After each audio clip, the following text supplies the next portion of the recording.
ayun, welcome kayo lahat sa aming bagong segment. Ang Moral Corner. Oo. Ang moral na kampanya dito. Hindi.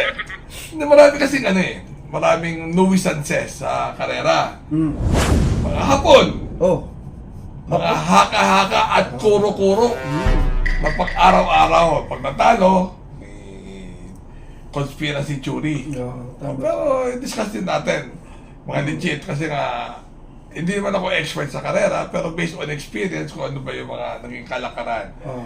Lahat yan, naging mentor ako, naging horse owner ako. Naging kaibigan din ako ng mga hinete, trainer, horse owner. Naging kaway ka rin. Hindi naman. Okay. Hindi pa naman natin. Kaibigan lang. Kaibigan na. Good. So, magbabasa kami ng comments, tapos, imbis magla-live kami, dito na lang. Oh. Okay, galing kay Jerome Gonzales. Boss, good day. Request naman po, na patas na pananaw. Patas.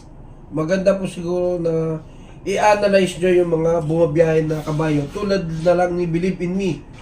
Kung paano hinatak ng gusto.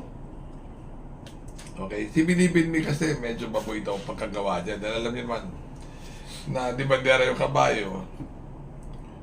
Tapos, balita ko naka-integral. Wow. Naka-integral na, hinatak pa. So, tsaka kasi nga, kasi parang di, no offense, ayoko naman baka kung sino man yung allegedly, pero hindi naman tayo sure. Ano nga Japanese. Japanese? Yung kuro-kuro tsaka oo. haka-haka. Na yan yan kaya lang binili 800,000 dahil para patalo. Kasi ang ginagawa nila nung araw. Kaya maaga para sa karera, maingay na. Kung baka ano naman nila papatalo eh. Diba sinabi ko nga, pag ito pinatalo nyo, bibilib ako sa inyo. Ito nga pinatalo. Oh. Believe in Me. Believe in me. Bakit na kami bayag yun? Parang dito. So, kanya naman pag-aari yun eh. Di ba kung ano gusto niya gawin, bahala siya. Solo mo yun Oo nga eh. Kahit na alam mo ng ganon. Hindi ako naniniwala kasi kala ko babae lang kayo lokoy ni parang dito. Pati pala kami, pwede rin.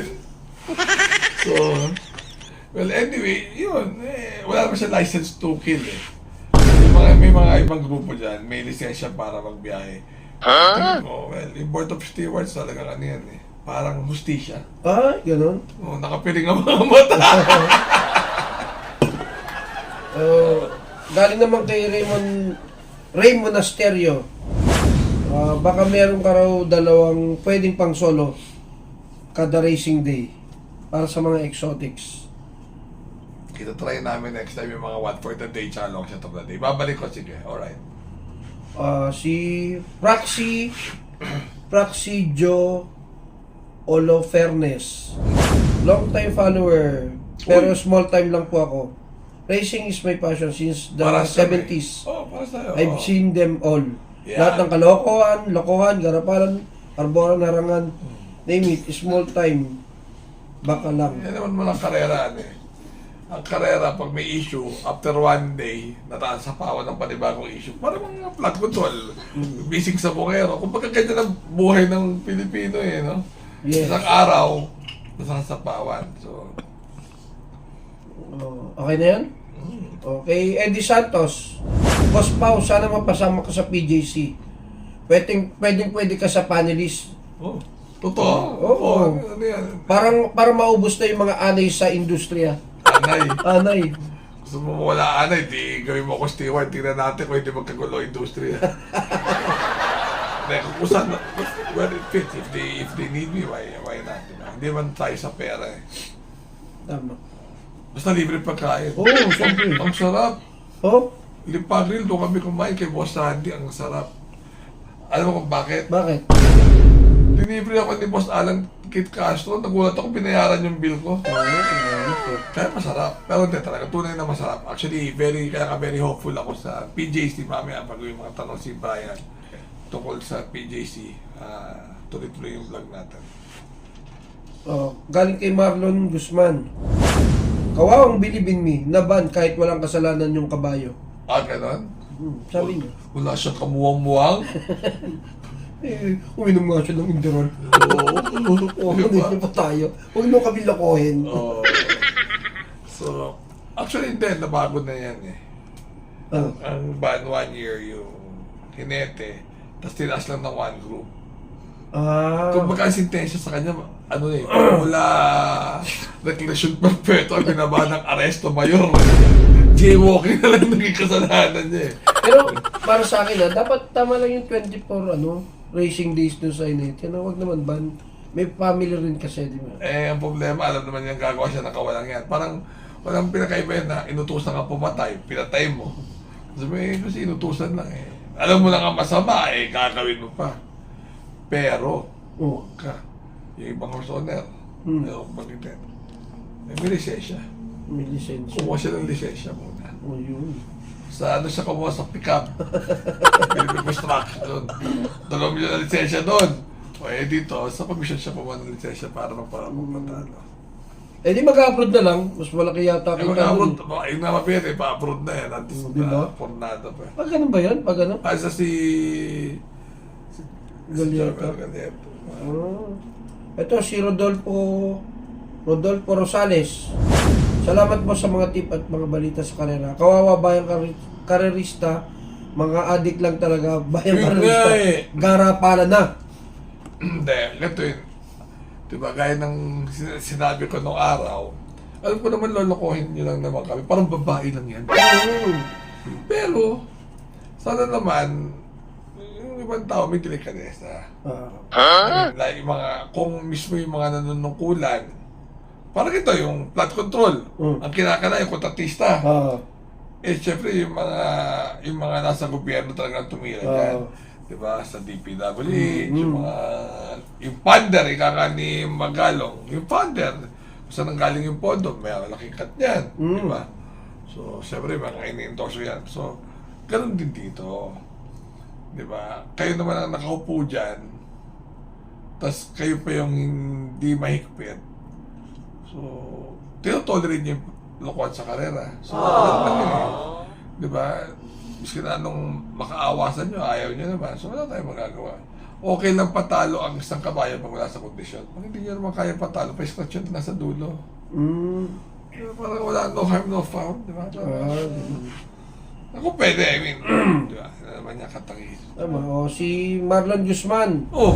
Marami raw gustong umamon kina Morally, Sherbet Fountain, Barati, Ace of Diamonds, at Manodura. Yung Wild Conqueror at Resonant, kaya pwede?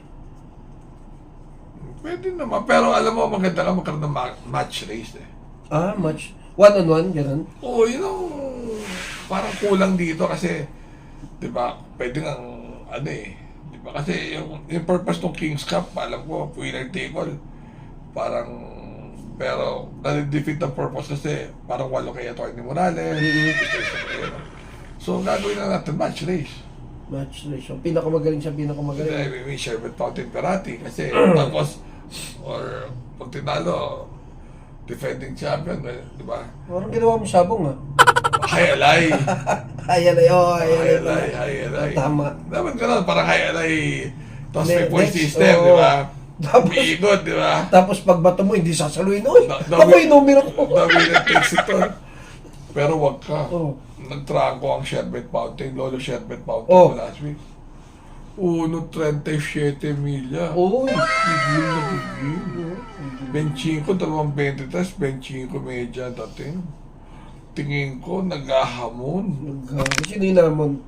Barati, parang ang balita ko. Kailan ba King's Cup? Next week na ba? Parang may side bet si Atty. at si Boss James Rabado dyan. Personal. Medyo nagkakainit na. Dapat match race yung dalawa, Barati at Sherbet Fountain. Oo. Di ba? Ganyan, 1-2. Gawin nila sa PJC yan. Kasi sa kinikriticize nila, 5 pa lang daw ang starting gate. O hindi gawin nila match race. Ayun, tama. Tatay ang tao. Very interesting. Very interesting. Tama. Barati and Sherbet Fountain. Pero Oo. tingin ko, Ace of Diamond is due for a win. Kulang na sa swerte. Pero sa match race, hindi tatalo rin si Ace of Diamond. Tingin. Yan ang, ano. Right? Tuloy. Wala na eh. Wala na? Wala na comment. So, yun guys, kami sa PJC kanina. I have no comment naman. Napakaganda ng karanahan. Balita ko, Michael, Oh. yung ilaw pa lang, ulam na. Oy. Oo, hindi ko pa nga ano eh. Yung ilaw dyan sa PJC guys, for your info, yung Musco. Oh. Yung Musco, siya yung gumawa ng ilaw sa Dubai. Yung karanahan ng Dubai. Tsaka sa Kentucky, yung turf something eh. Parang isang turf racetrack sa US, sa Kentucky. Na yun din siya rin yung nag-provide ng ilaw. Ang balita ko, $1 million, pag convert sa pesos, $2 million. Wow. Yung ilaw pa lang. So, grabe. Tapos I heard yung photo finish dito, yung hindi nga yung umiikot, yung talagang yung camera ginasusan. Links photo, parang gano'n. So, maganda eh. Alam mo, kinikwento ko nga kanina eh, yung marker nila hindi yung bilog. Di ba, makikita mo yung 1-4, 1-5, di ba? Usually, one half length, di ba? Usually yung 1-2, 1-4. Talagang ano yung marker, kala mo yung sa luneta, yung, di ba? Yung pag-boundary. Ang ganda. Kasi nung araw, may kabayo ko. Tatanungin sa akin ng hinete, ano order mo? Hindi ko pwede sabihin sa'yo order ko, post-it. Babasahin niya. Nakalagay na doon, gumalaw ka na, tanga. Ito, paribatiin mo na. Nasusunod na doon, ang post-it. Pero, ang ganda, maganda. Yung TV pa lang talagang sobrang impress ako. So, most of the people I know are from the old racetracks, Luma Santana at Luma Carmona. One thing na nagdi-distinguish sa kanya, panay apam. Oh, ganun? O yung kanilang chief handicapper, ano to, apam. May race caller, apam, ang galing ng race caller, parang yung vibe mo, nasa abroad ka. Parang si Peter Morrison. Oo, kasi yung iba kinikriticize siya, pero ako, enjoy ako sa mga yan eh. Kasi iba sila tumawag, tingin ko, transfer of technology, marami tayong matututunan na yung mga race caller, wala naman masama eh. So, dapat mag-aral muna eh, mga race caller sa kanila. Tsaka balita kayo sa steward ako, puti. Ang problema lang, may chismis din ako na hindi maganda. Para kukunin si Joey at si Oyet pa rin eh. Ang steward, so ano mababago? So wala rin. Di ba kaya tayo maasa sa bagong karerahan, ay dahil alam natin na bagong pag-asa, bagong management, o bagong pamamalakad. Di ba? Kung yun nasa lumang Metro Turf 10, alam naman ng taong bahay rin nireklamo eh. Dahil bulag nga mga stewards eh, dahil may pireng, dahil justice system ba yun? Justice system! So, hindi man ako may-ari nga. Magtayo ka na sarili mo karera kung gusto mo. Bakit? Nakikialam ka eh. Nakikialam ka. Alam ko, tao hindi matutuwa dyan. Tingin ko lang yung tao hindi matutuwa dyan. Mga ano to eh, masalot sa lipunan. Salot! Ito komentary namin, ano lang to, personal opinion. Ano yan, wala kami yung planong yung para paninirang puri. Wag niyo kaming i-demanda. Huwag mo kami yung demanda. Yun, maganda. Anyway, may mga batiin. Bakit na natuwa? Pampating. Ang palit naman yung pampating sa araw-araw. Dapat magbigay na yan sa atin ng Viagra. May Biogesic dapat, araw-araw. Ingat. Ingat And naman. remember to be good because God is good all the time. Like, share, subscribe, and comment para next time makita rin kayo. So, bye-bye guys. Bye-bye.